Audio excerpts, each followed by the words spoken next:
Let's jump straight into the national broadsheet with the Australian leading tomorrow with Putin. This is not a bluff. Putin deploys nuclear threat.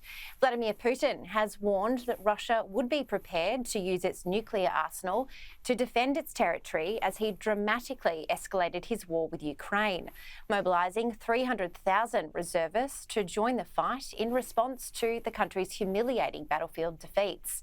The Russian president declared in a national address on Wednesday that his country would use all available means at our disposal to protect itself against a Western plot to destroy it, as the Kremlin moved to annex occupied territories in Ukraine's Donbass region. Caleb, it's been quite a busy day in newsrooms around the country, and I think when we saw Putin pop up on Sky News later this afternoon, we all got a bit of a fright, and the narrative and the rhetoric from him was quite bombastic, really. It was the last thing we needed today. I tell you what, news never sleeps, and nor do I seem to these days. But there's a lot to unpack here, right, with Putin, because of course, you know, part of any war is maintaining strong messaging to your people, because you've got to have the support of your people in order to be a part of a war.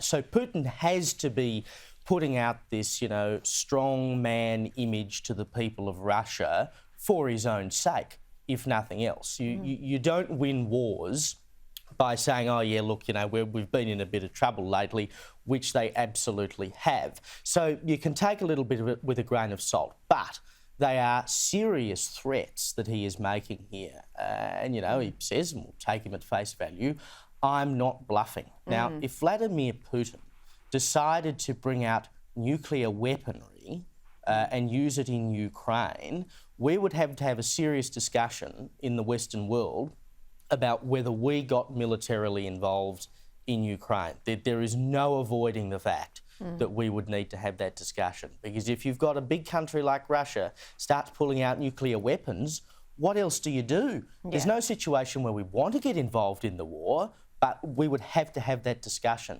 and that would be so serious, something we've not had to do for a very long time, and would put a lot of countries in a very difficult position. Absolutely. That could potentially be the line that would be crossed.